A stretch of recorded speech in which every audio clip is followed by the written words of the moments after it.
안녕, 호두연구소의 호두야.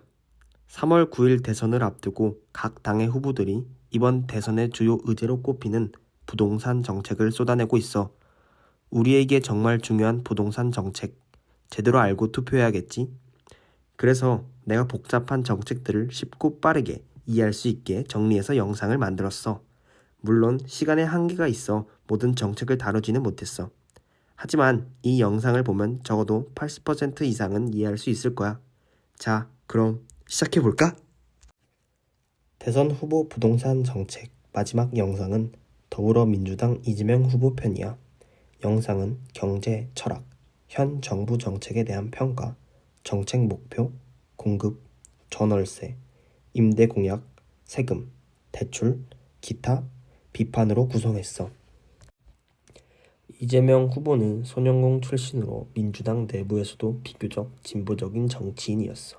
그러나 대선 후보가 되면서 중도 확장을 위해서 우클릭을 지속적으로 했지. 그래서 지금은 중도 보수 정도로 볼 수 있겠다.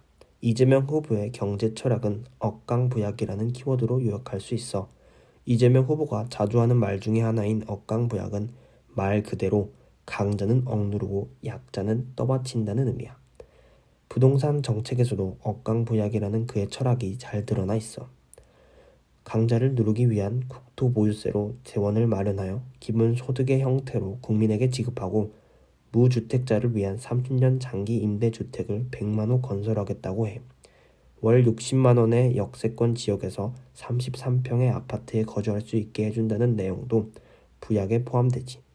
또 이재명 후보는 토지 공개념을 부동산 정책의 철학으로 하고 있어. 토지 공개념에 대해서는 자세하게 이야기해볼 기회가 있을 것 같아. 이재명 후보는 토지 불로소득 근절과 주거권 보장, 부동산 가격 하향 안전화를 정책 목표로 하고 있어. 노무현 정부와 문재인 정부의 부동산 정책을 만든 경제학자들이 현재 선대위에 대거 포함되어 있기 때문에 부동산 정책에서 공급을 제외한 다른 부분은 이전 민주당 정부와 비슷한 것 같아. 문재인 정부가 어떤 의도로 부동산 정책을 시행했는지는 아무도 궁금해하지 않아. 우리는 결과에 민감하기 때문에 부동산 가격이 폭등한 지금 문정부의 정책은 실패한 정책이 되었지. 이재명 후보는 집권 여당의 후보이지만 역시 정부의 부동산 정책을 실패라고 인정하고 있어. 역시 정권 교체 여론이 높기 때문에 어쩔 수 없겠지. 이재명 후보는 시장이 공급을 원하는데 이를 각종 규제로 틀어막으면서 시장에 혼란을 줬고 지금이 아니면 집을 살 수 없다고 생각한 사람들이 공포 수요를 만들면서 집값이 폭등했다고 분석하고 있어. 물론 전 세계적으로 유동성이 늘어나면서 불가피하게 집값이 오른 측면도 있다고 덧붙였지. 이재명 후보는 집값 상승의 원인을 공급 부족에서 찾았고 안정화를 위해선 대규모의 공급이 필요하다고 밝혔어. 기존 정부 계획 206만 호에서 105만 호를 더해서 총 311만 호의 주택을 공급하는 공약을 발표했어. 주요 4개 후보 중 가장 많은 공급 물량을 발표해서 시장에 확실한 공급 신호를 주기 위함으로 해석할 수 있겠지.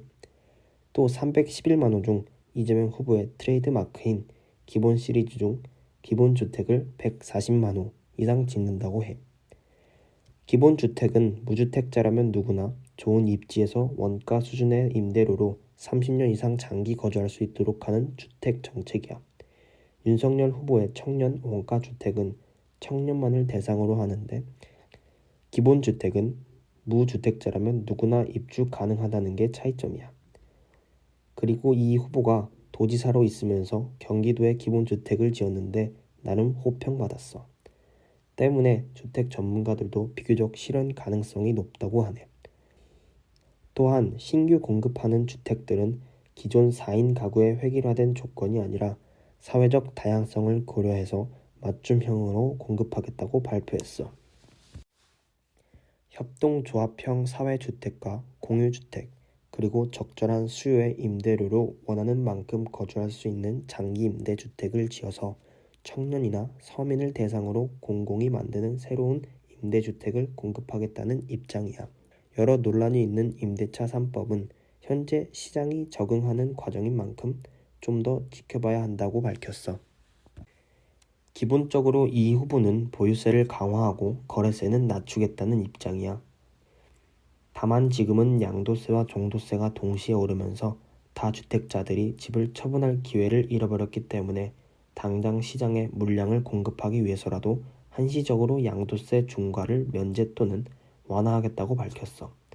그리고 생애 최초 구입자에게는 취득세, 등록세를 3억 원 이하 주택에는 면제, 6억 원 이하 주택에는 절반을 경감하겠다고 공약했어.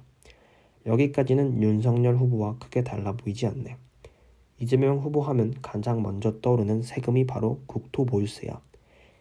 개인이 토지를 소유해서 얻는 이익을 사회에 나누겠다는 취지로 만들어진 국토보유세가 도입된다면 현재 종부세와 재산세를 합쳐 0.16% 정도에서 1% 수준까지 향상할 수 있다고 하네. 국토보유세는 전 국민에게 나눠주는 기본소득이나 지방교부금으로 사용될 것 같아. 이재명 후보도 전반적인 대출 규제를 풀겠다는 입장이야.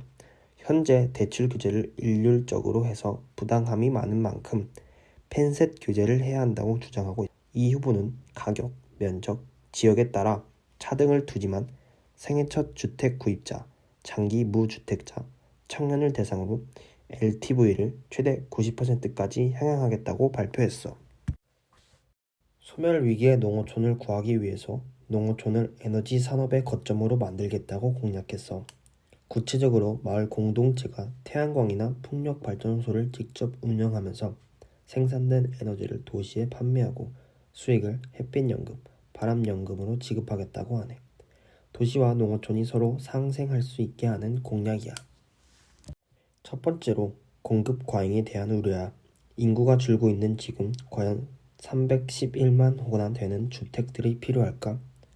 두 번째로는 신규 공급 물량의 70%가 수도권에 집중되어 있기 때문에 국토 균형 발전을 저해할 가능성이 있어. 세 번째로 이 후보가 주장하는 공공임대주택이 수요에 부합하지 않는다는 지적이 있어. 국민들은 노후 걱정을 덜 수 있는 자가 보유 주택을 원하는데 과연 임대주택이 대안이 될 수 있을지 의문이야. 나부터도 임대주택보다는 돈 모아서 당당히 내 집에서 살고 싶은걸.